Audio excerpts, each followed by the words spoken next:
Eis o momento da pregação, irmãos, da palavra de Deus.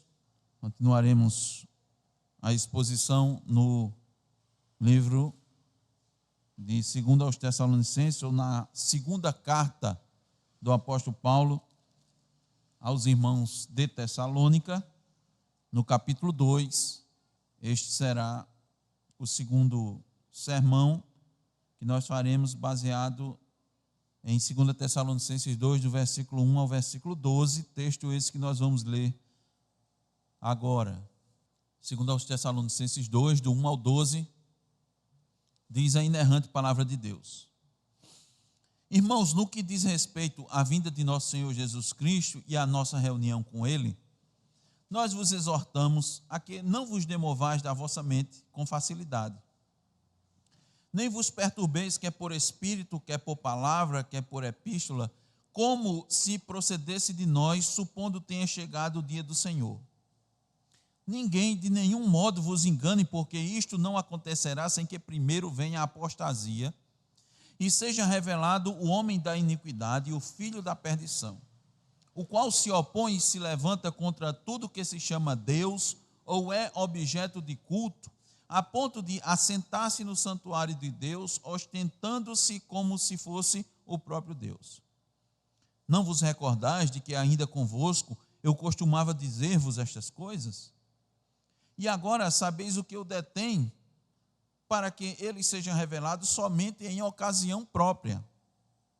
Com efeito, o mistério da iniquidade já opera e aguarda somente que seja afastado aquele que agora o detém. Então será de fato revelado o iníquo, a quem o Senhor Jesus matará com o sopro de sua boca e o destruirá pela manifestação de sua vinda. Ora, o aparecimento do iníquo é segundo a eficácia de Satanás, com todo o poder, e sinais e prodígios da mentira, e com todo o engano de injustiça aos que perecem, porque não acolheram o amor da verdade para serem salvos. É por este motivo, pois, que Deus lhes manda a operação do erro para darem crédito à mentira, a fim de serem julgados todos quantos não deram crédito à verdade, antes, pelo contrário, deleitarem-se com a injustiça. Amém. Oremos. Eis mais um momento, ó Senhor, muito precioso, que é o momento em que Tu falas com o Teu povo. Ó Deus, que privilégio, Senhor, poder ouvir, Senhor, a Tua voz. Mesmo que esta se dê por meio de um pecador, mesmo que aconteça, ó Deus, e se dê esse fato por um imperfeito que fala a respeito do que é perfeito, para que isto se dê, ó Deus, nós nos colocamos agora, rogando a Ti, nos colocamos à Tua disposição, ó Deus, como é o nosso propósito, com muito temor e tremor. E com rogo para que o Teu Espírito, ó Deus, possa nos impulsionar, dirigir, conduzir a isto, para que todas as palavras, ó Deus, que venhamos a proferir, elas estejam em perfeita harmonia com a Tua santa lei, com o Teu Evangelho, para que essa palavra, ó Deus, com o poder que ela mesmo tem, com a autoridade que ela tem, ela também seja acompanhada pela fé àqueles que a ouvem, e haja, ó Deus, edificação para o Teu povo e salvação para aqueles que ainda permanecem, ó Deus, em rebeldia e rebelião contra Ti. É certo, ó Deus, que há muitas pessoas que, por causa de seus corações enganosos e corruptos, eles sequer sabem que estão em luta contra o Todo-Poderoso. Eles vivem como cristãos, como pessoas religiosas, vão à igreja, participam das programações, cantam, oram, leem a palavra, mas continuam vivendo segundo os seus próprios pressupostos, porque Cristo ainda não reina nos seus corações. Pensam que podem dividir o trono, pensam que o trono pode ser dividido, ora eu, ora Cristo, ora meu ídolo, ora Cristo. Há muitos, ó Deus, nessa situação, Por isso nós te pedimos, ó Deus, a tua graça. Concede-lhes fé, ó Deus. Chama o teu povo, chama os teus eleitos, para que, ó Deus, mais e mais almas possam te bendizer, glorificar o teu nome, Senhor, e testificar do teu Filho. Edifica a tua igreja, ó Deus, o teu povo, nós te pedimos no nome de Jesus. Amém. Essa é a segunda parte, irmãos, da série de sermões que intitulamos Sinais da Vinda de Cristo. Sinais da Vinda de Cristo. No primeiro capítulo dessa carta, quero lembrar aos irmãos, o apóstolo Paulo mostrou que a revelação da vinda de Cristo, ele tem um propósito, tanto na vida do crente como na do ímpio. E falando aos irmãos de Tessalônica, os tranquilizou, mostrando que a vinda de Cristo não estava tão próxima como alguns pensavam e até anunciavam. Esse ensinamento errado, essa interpretação que havia naquela igreja e naquele contexto, estava trazendo um significativo prejuízo à igreja, tanto que o apóstolo Paulo dedicou boa parte dessas duas epístolas para tratar desse assunto. E cuidou logo de impedir a propagação desse erro que estava confundindo aqueles irmãos. Qual era a confusão principal que aqueles irmãos estavam fazendo? Era confundir a segunda vinda repentina de Cristo, ou seja, como o próprio Cristo anunciou que vai ser como um relâmpago, é uma vinda repentina, com uma vinda imediata. Eles pensavam que Cristo iria vir rapidamente, estava na iminência, porque eles não estavam entendendo a mensagem. E como o apóstolo Pedro nos disse, que o tempo de Deus não é o nosso tempo, a cronologia de Deus é diferente. Para ele, um dia é como 1000 anos. Então, para que aqueles irmãos se acalmassem, havia uma inquietação grande na igreja que estava perturbando os irmãos e trazendo muito mau testemunho para os de fora. Paulo disse: meus irmãos, vai haver sinais, vão haver eventos que vão anteceder a segunda vinda de Cristo. E nós vimos 2 desses sinais no sermão passado, e eu quero lembrar os irmãos. O primeiro deles foi a apostasia. Paulo diz que a apostasia que vai ocorrer, que vai se dar, que vai acontecer antes da vinda de Cristo, vai ser uma apostasia geral, uma grande apostasia. Por quê? Apostasias já existem. Inclusive, na época do apóstolo Paulo, ele lutou muito contra isso, dentre a sua própria irmandade, e os judeus que abandonaram. Paulo tinha um maior amor por eles, como nós devemos ter também, irmãos, nos nossos dias. Eu sei que a palavra de Deus é contundente, é forte, mas nós precisamos lembrar do apóstolo Paulo e do amor que ele tinha para com os judeus, e ter compaixão e misericórdia para com aqueles que fazem parte dos nossos dias. É claro que isso não significa dizer que devemos abrir mão, não vamos abrir mão da verdade, mas devemos ter compaixão, misericórdia, porque nós também vivíamos na escuridão, na mentira, achando que conhecíamos a verdade. Paulo estava vendo a apostasia dos judeus, Paulo estava vendo e mostrando àqueles irmãos que alguns estavam crendo, mas crendo da maneira errada, e aqueles irmãos estavam entendendo que aquilo já era suficiente para Cristo voltar. Paulo disse: não, irmãos, a apostasia vai ser geral. O evangelho vai ser pregado, ainda expandido em todos os lugares, por muitos lugares, tanto é que esses irmãos eram, inclusive, referência para isso, porque o testemunho deles estava se espalhando por todos os lugares.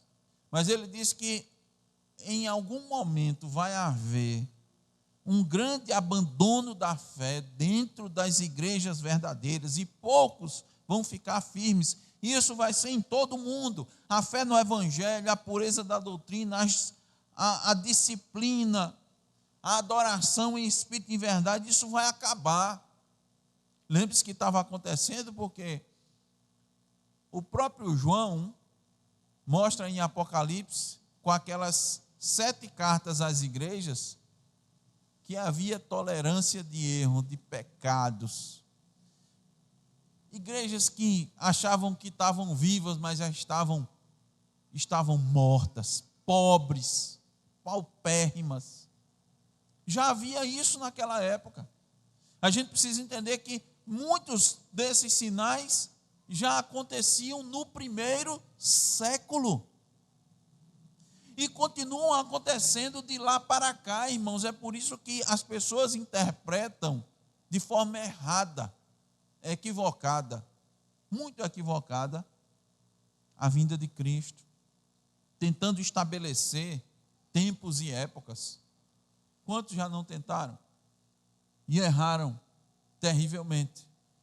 Mas o apóstolo Paulo fala para aqueles irmãos e fala para nós também, que além de haver uma apostasia geral, a gente precisa entender que esse abandono geral ele vai ser gradual, ele vai acontecer de forma devagar, até que em um determinado momento isso vai se dar. A igreja não pode se apressar, a igreja não pode tentar determinar, porque certamente em todas as épocas nós vemos, irmãos, apostasia. E nós precisamos enxergar isso, viu? Porque é um sinal. Isso acontece nos nossos dias, já acontecia nos dias do apóstolo Paulo. Aconteceu nos primeiros séculos da igreja. Aconteceu terrivelmente na época da reforma, mas esse evento. E eu penso, irmãos, que nós mais do que nunca estamos preparados para isso, porque nós entendemos hoje o que significa a palavra globalização. Nós estamos vivendo num momento em que tudo está como nunca antes integrado, ligado, globalizado. As coisas hoje se dão e repercutem a nível mundial, mas isso vai se intensificar muito, ao ponto em que no mundo todo vai haver um grande abandono da fé. Esse é o primeiro sinal. O segundo sinal, irmãos, que vai anteceder a vinda de Cristo, que nós vimos no sermão passado, foi a revelação do homem da iniquidade. Paulo disse: o anticristo vai aparecer, uma pessoa, ele é um homem, uma pessoa, vai encabeçar essa apostasia vai ter um líder. Até agora isto não aconteceu. Um líder, mas sempre teve pessoas que estavam à frente da apostasia, falsos mestres, mas esse líder vai ser um líder mundial, global. Ele vai ser tão ousado que ele vai se opor, vai se exaltar e vai se assentar no santuário de Deus. Ele é considerado o filho da perdição. Ele vai ser um instrumento para destruir muitos, no corpo e na alma. Esses dois sinais precisam ocorrer até que Cristo venha, ou Cristo possa vir. Nessa oportunidade eu quero trazer mais outros acontecimentos que vão preceder a vinda de Cristo. O terceiro deles na sequência, o desafio desse homem da iniquidade contra Deus. Veja o versículo 4, como ele se põe, como ele se coloca, o qual se opõe e se levanta contra tudo que se chama Deus, ou é objeto de culto, a ponto de assentar-se no santuário de Deus, ostentando-se como se fosse o próprio Deus. Mais uma vez eu quero lembrar aos irmãos que há nos nossos dias, como já houve em outros, muitos anticristos. João nos diz isso na sua primeira epístola, 1 de João 2,18. Filhinhos, já é a última hora, e como ouvistes que vem o anticristo, também agora muitos anticristos têm surgido, pelo que conhecemos que é a última hora. Então nós estamos vivendo no fim dos tempos. Nós estamos vivendo o milênio. Nós estamos vivendo na última hora. todos esses que se levantaram, todos esses anticristos, se opuseram a Deus, à igreja, ao evangelho, aos santos. Alguns foram muito violentos, não esconderam o ódio contra o cristianismo. Citamos alguns para os irmãos, personagens históricos, como Antíoco Epifânio. Vários imperadores de Roma, irmãos, se encaixam como anticristos. Nero, Vespasiano, Tito, Domiciano, Calígula. Como eu disse aos irmãos, na época da Reforma, muitos acreditavam que o Papa era o anticristo, porque ele é o vigário de Cristo, ele se assenta no lugar, como sendo o sucessor de Pedro. Mais recentemente, viram na figura, por exemplo, de Adolf Hitler, ou outros, como Mikhail Gorbachev. Eu lembro, na minha adolescência, pastores dizendo que ele tinha todas as características. Irmãos, nenhum desses ainda teve a ousadia que vai ter o iníquo. Ele vai ter uma postura muito audaciosa de exaltar-se a si mesmo, de se levantar contra tudo que se considera sagrado. Ele vai se levantar especialmente contra a igreja de forma aberta, com muito furor. William Barclay diz que ele será a antítese de Deus, e isso de forma global. O homem da iniquidade, o anticristo, vai se exaltar acima de todos os deuses. Ainda não vimos um com essa característica. Quando Paulo curou um aleijado em Listra, as pessoas gritaram: os deuses desceram até nós em forma humana. Está lá em Atos 14, versículo 11 e 12. Disseram: a Barnabé chamavam Zeus e a Paulo Hermes, porque era ele quem trazia a palavra. Em Éfeso, Demétrio, o ourives, avisou que se deixassem Paulo continuar pregando, o templo da grande deusa Ártemis, ou Diana, seria estimado em nada. Há muitos deuses, os irmãos sabem, criados pelos homens. Um governa o céu, o outro o inferno, outros mares, outros ventos. Mas essa criatura arrogante assume para si todo o poder, tanto no céu, na terra e no inferno. Em Apocalipse, capítulo 13, versículos 5 e 6 diz: foi-lhe dada uma boca que proferia arrogâncias e blasfêmias, e autoridade para agir 42 meses. E abriu a boca em blasfêmias contra Deus, para lhe difamar o nome e difamar o tabernáculo, a saber, os que habitam no céu. Ele vai se levantar de forma clara, evidente. É um usurpador, como se pudesse usurpar a autoridade de Deus. Então ele só vai reconhecer a si mesmo. É dessa maneira que ele vai assentar-se no santuário de Deus, ostentando-se como se fosse o próprio Deus. Ele vai querer ter autoridade sobre o povo de Deus. E aí, nesse momento, irmãos, que a coisa vai apertar para os cristãos, porque os verdadeiros não vão se curvar. É nesse momento que a grande tribulação vai se caracterizar para os crentes. Mateus 24, 15 diz: quando, pois, virdes o abominável da desolação, de que falou o profeta Daniel, no lugar santo, quem lê entenda. Versículo 21 de Mateus 24: porque nesse tempo haverá grande tribulação, como desde o princípio do mundo até agora não tem havido e nem haverá jamais. Por quê? Porque antes não havia aquele que iria capitanear mundialmente e globalmente essa perseguição. Versículo 22: não tivessem aqueles dias sido abreviados, ninguém seria salvo. E os irmãos imaginem como vai ser esse momento.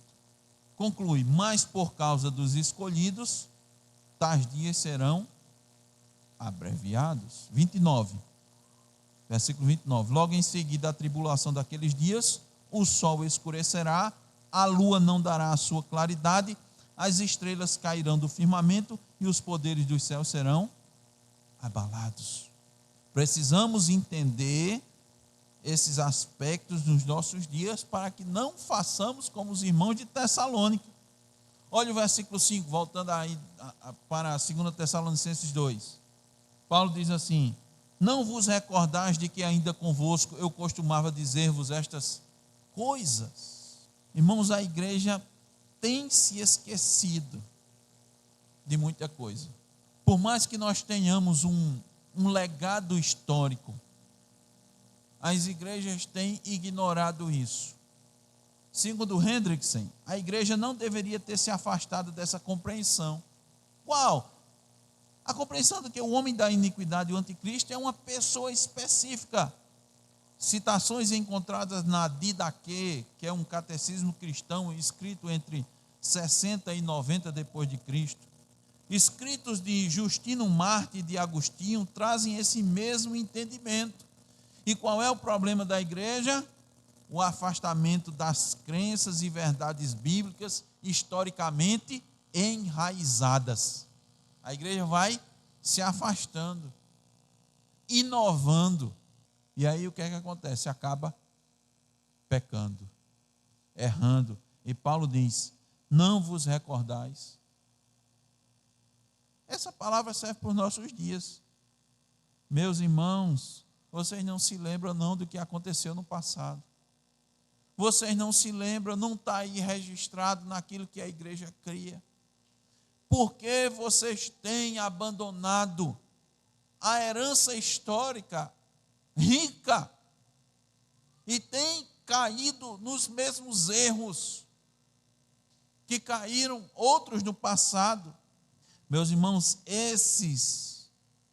os anticristos que vieram até o presente, não tiveram ainda essa ousadia que o apóstolo Paulo descreve aqui.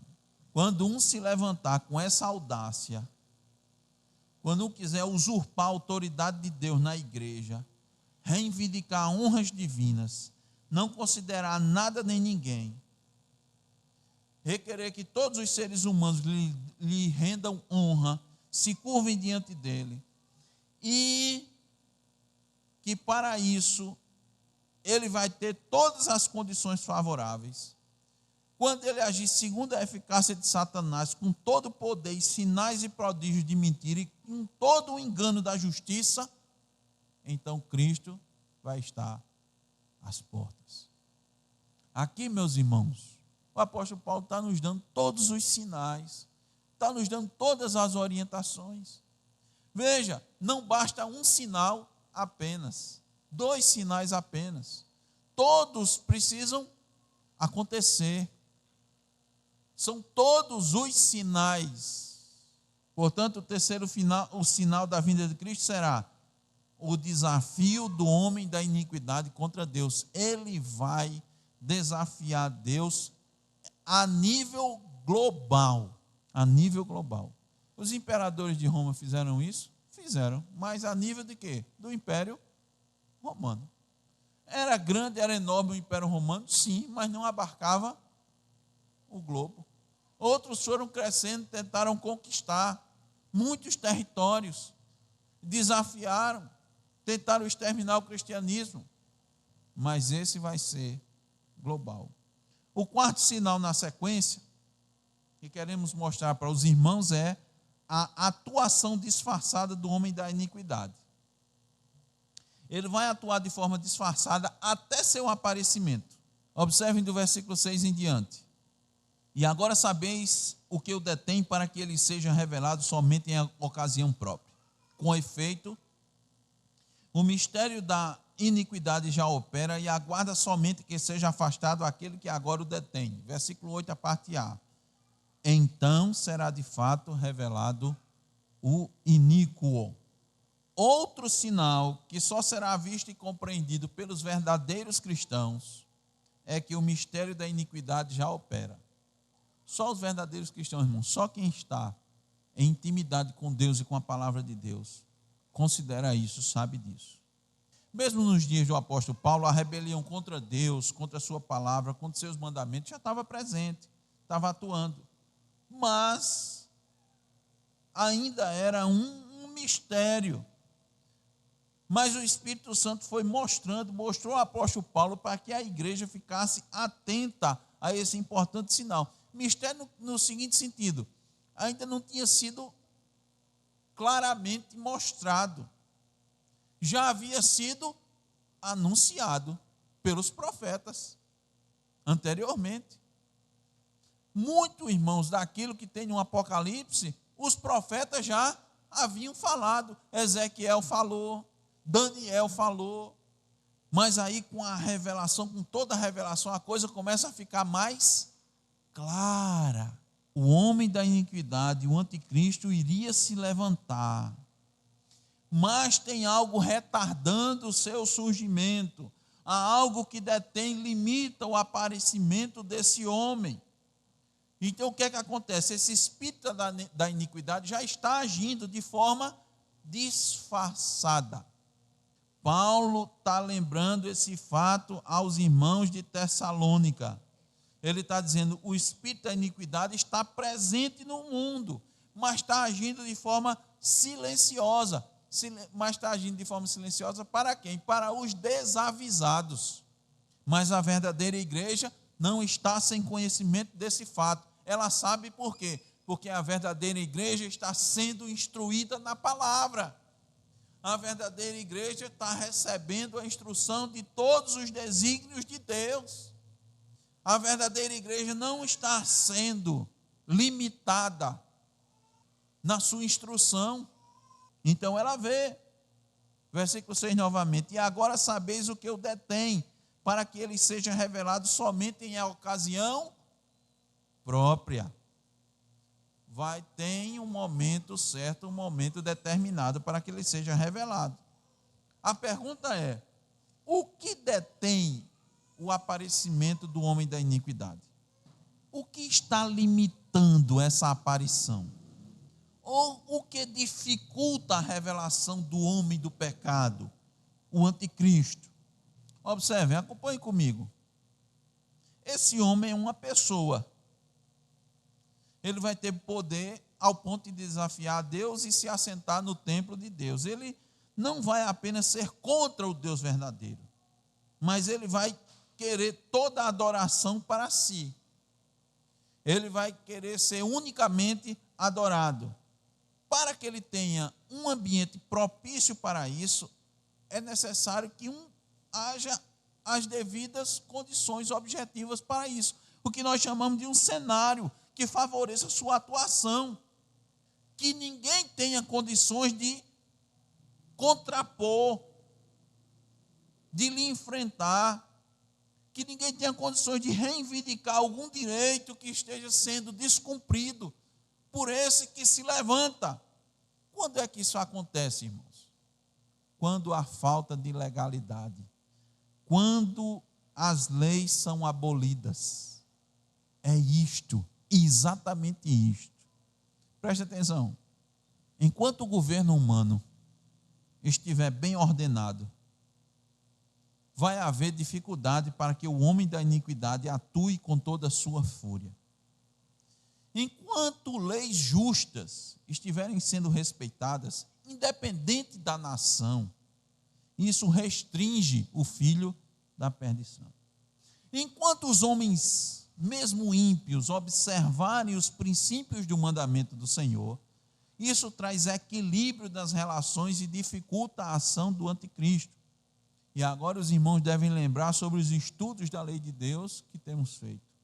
O quanto a observância da lei traz benefícios e ordem à sociedade. Quanto mais, irmãos, a sociedade observar os princípios da lei de Deus, menos o anticristo tem espaço. Por isso que o trabalho é forte para derrubar as leis, para estabelecer novas leis. Paulo, irmãos, via no governo humano um freio para o mal. Vamos relembrar um texto muito importante? Segure 2 Tessalonicenses, vá para Romanos capítulo 13. Romanos 13 nós vamos ler do versículo 1 ao versículo 4. Romanos 13, do versículo 1 ao versículo 4.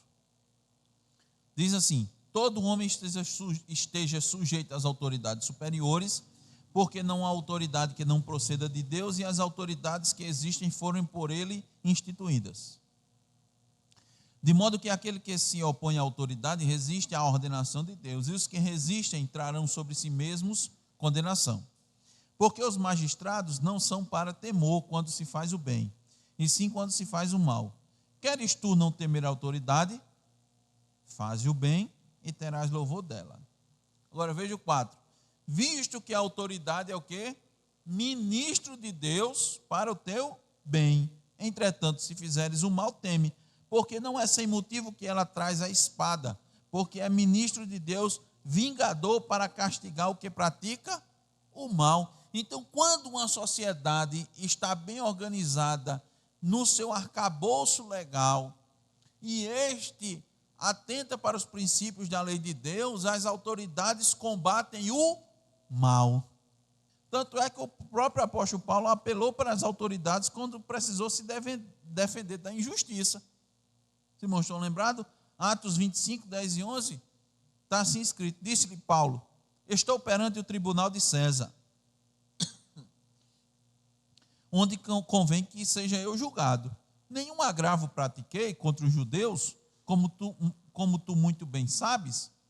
Caso, pois, tenha eu praticado algum mal ou crime digno de morte, estou pronto para morrer.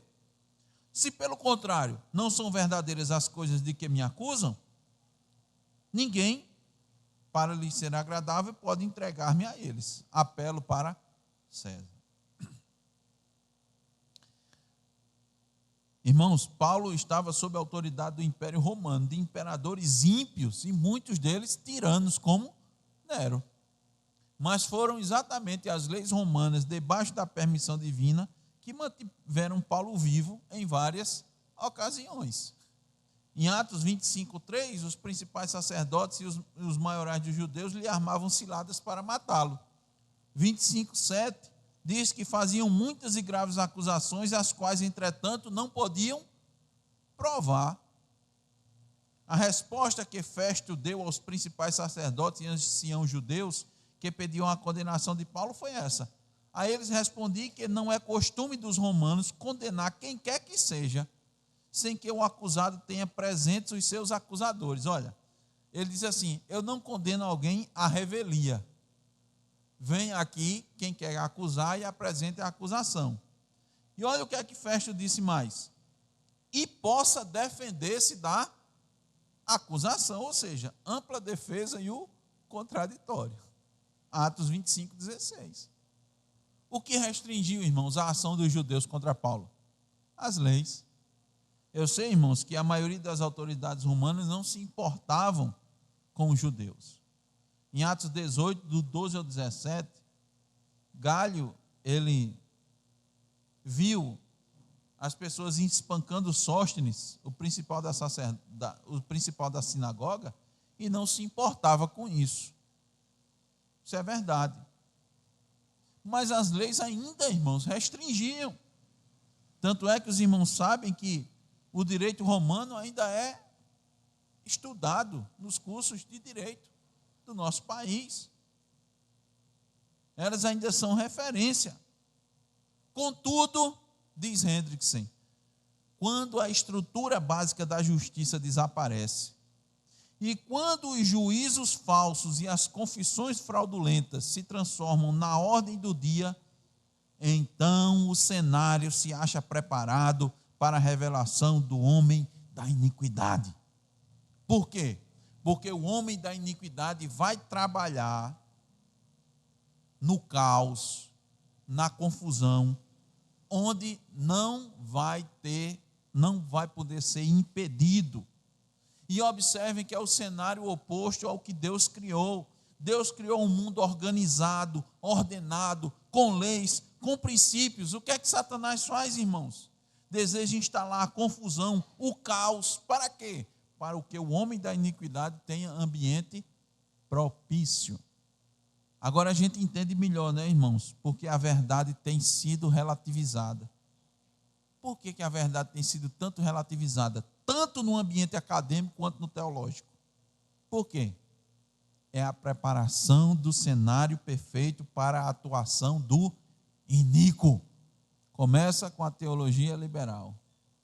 A Bíblia não é a palavra de Deus. A Bíblia contém a palavra de Deus.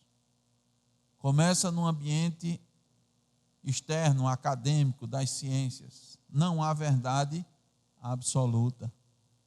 Tudo depende de uma referência, tudo depende de um ponto de vista. Concluindo, irmãos, com algumas aplicações. O iníquo vai ser revelado. Aquele sem lei, aquele que se coloca acima das leis de Deus e do homem, aquele que dispensa com prazer, que julga todos os homens, mas não vai ser julgado por ninguém. Esse é mais um sinal. Entretanto, mesmo que seja num cenário de caos, que vai ser, imagine os irmãos, a igreja não deve ficar perturbada, não deve perder o equilíbrio, nem ficar empolvorosa. A igreja deve se preparar para a segunda vinda de Cristo. Porque Cristo vai vir. E quando é que ele vai vir? Quando o homem da iniquidade aparecer e se opor a Deus. A Bíblia nos diz que mesmo quando os apóstolos ainda estavam vivos, o inimigo veio e semeou o joio. Houve várias ações, irmãos, inclusive dos nicolaítas, pessoas que fingiam zelo por Cristo, mas se opunham, na verdade, a Ele. Essas pessoas que estão aí, irmãos, dentro das igrejas verdadeiras, estão calados, estão quietos. Quando se levantar esse, eles vão se revelar. Eles vão seguir o homem da iniquidade. E ele vai assumir todo o poder no céu e na terra. Por enquanto, algo o está detendo. Toda a estrutura que existe hoje de leis está restringindo o surgimento e a atuação desse iníquo. Mas isso não será por todo o tempo, porque Deus fixou um tempo para isso. E no tempo certo, ele vai vir. As estruturas legais, os irmãos estão vendo, estão sendo a cada dia questionadas e atualizadas. As leis estão sendo relativizadas. Agora o individualismo, o eu, as minorias querem determinar a regra para as maiorias. O que é isso? A ação do iníquo. O que é que está sendo atacado? Qual é a base de uma boa sociedade? De uma sociedade forte? O que faz uma sociedade forte? O que faz uma igreja forte? Famílias fortes. E o que é que está sendo atacado? A família. As leis do Estado tentam cada vez mais tirar as crianças dos pais. E entregar para quem? Para o Estado. O Estado é quem sabe cuidar. Os pais, não. O Estado está se equipando. Você não pode cuidar do seu filho, não tem tempo para isso, não tem problema. Nós construímos creches. Você não tem condições de educar seu filho, não tem problema não. Nós construímos escolas integrais, em tempo integral. Pode deixar ele lá, ele vai chegar de manhã, vai tomar seu café, vai fazer um lanche, vai almoçar, vai lanchar e no final da tarde a gente entrega para ele você. Todo prontinho. Ele só vai dormir e depois ele volta para a escola. Não é bom? Você não vai ter trabalho de quase nada. A ordem no lar, na sociedade, na escola, está sendo mudada, questionada. Até coisa, irmãos, que há pouco tempo atrás não se questionava, era uma loucura, que a designação de homem e mulher está em xeque. Estão querendo implantar na cabeça das pessoas que ninguém nasce nem homem, nem mulher. Que a biologia, o sexo, não define nada na sociedade. O indivíduo escolhe. Tanto que estão querendo implantar uma linguagem para englobar tudo, que são tantos, abre aspas, gêneros, fecha aspas, não é? Por que tem tanto? Para causar confusão. E Satanás reina na confusão, reina no caos. Qual é a característica de Deus? A ordem, a organização. Estratégia maligna, irmãos, para desestruturar a sociedade e trazer o ambiente propício para o homem da iniquidade. A ideia é não ter mais convenções sociais, quebrar os tabus. A ideia é tudo misturado. Eu até vou abrir um parênteses, viu, irmãos? O pessoal usa muito essa expressão, né? É tudo misturado. Cuidado, eu peço aos irmãos que nem recomendo, né? Que nem ficam usando isso, não, sabe? Só uma recomendação. É tudo misturado, irmão. Tem uma coisa maligna aí, sabe? É tudo sem referência. Não existe mais absoluto. Tudo é relativo. No âmbito das leis, das organizações governamentais também. Veja, irmãos, já está acontecendo há vários anos aqui no mundo. A ordem é não ter mais fronteiras. É permitir que pessoas de outras nações, de outros costumes, de outras culturas, de outras religiões, invadam seu país. Pode invadir. Não importa se elas vão causar desequilíbrio financeiro. Não importa se vai haver choque de culturas. O importante é incluir, é acolher, é não discriminar, é misturar tudo, é causar confusão, caos. Não podemos nos esquecer, quando um ditador de um país da Síria, agora ele foi morto, Bashar al-Assad, um tirano, estava massacrando as pessoas do seu país. Não eram milhares de pessoas, milhões de pessoas fugindo, deixando o país, atravessando as fronteiras, entrando em outros países, causando um desequilíbrio, irmãos.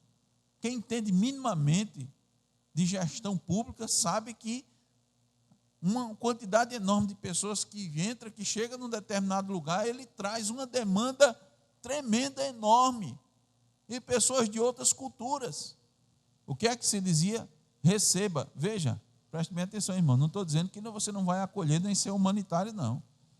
Agora, você ajudar umas pessoas e prejudicar os seus, isso é correto? Sabe por que isso estava acontecendo? Porque as autoridades estavam protegendo um ímpio, um iníquo, um ditador. A Organização das Nações Unidas nada fez contra ele, enquanto as pessoas estavam sendo massacradas. Tudo isso, irmãos, é obra satânica. Esses ditadores, esses homens malignos, estão sendo dirigidos e conduzidos por Satanás. E o que é que eles diziam? Suporte o prejuízo, o dano, os furtos, a violência, em nome do amor. Quantas mulheres não foram violentadas lá na Europa? Crianças, por conta dessas coisas. Mas ninguém fala. Esse é o ambiente propício para o anticristo. Ele se alimenta do caos. Ele, com a sua autoridade, vai querer trazer a ordem, né? No meio do caos, ele vai querer trazer a ordem. Me adorem. Nos nossos dias, estou concluindo, irmãos, no âmbito das estruturas legais, aqui no nosso país, né, muitas leis, muitas emendas à Constituição têm sido feitas para atender determinados particulares. A Constituição tem sido interpretada para beneficiar uns poucos, ignorando o claro e explícito desejo do Constituinte, aqueles que fizeram as leis. E, com isso, as bases legais vão se fragilizando. As autoridades perdendo cada vez mais a sua credibilidade. Não se sabe mais o que é certo ou errado. A jurisprudência muda ao sabor do juiz, da conveniência. Já estamos cansados de saber e de ouvir que no nosso país não há mais segurança jurídica. A mentira tem se institucionalizado. A conveniência é que determina o agir das autoridades. E eu pergunto, isto não é uma ótima preparação para a vinda do iníquo? Para a atuação do iníquo? O que estamos vivendo hoje tem relação direta e total com o mistério da iniquidade. O que se tem visto é que a injustiça aparece mais do que a justiça.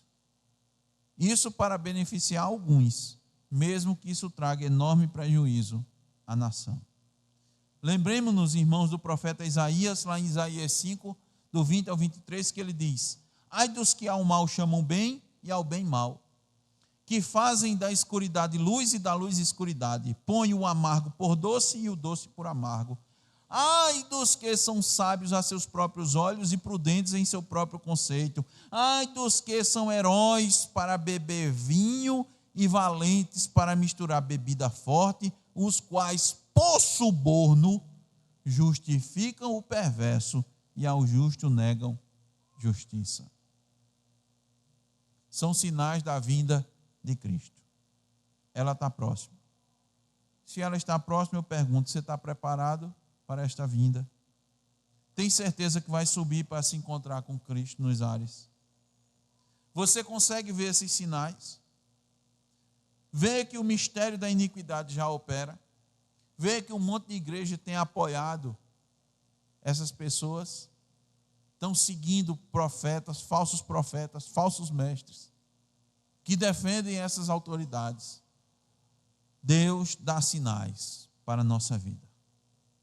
Eu pergunto: o que Deus tem sinalizado para você? Você está pronto para passar pela grande tribulação? Porque, mais uma vez eu insisto, a igreja vai passar por ela. Você vai preferir sofrer por Cristo? Ou você vai preferir a conveniência e apostatar da fé? Vai se manter firme na doutrina dos apóstolos ou vai ceder diante dos novos costumes? Vai lutar pela fé evangélica ou vai se acomodar às circunstâncias? Que Deus lhe preserve e fortaleça para esse fim, porque a coisa vai ser dura e difícil. Mas se não for assim, não estaremos com Cristo naquele grande dia. Amém.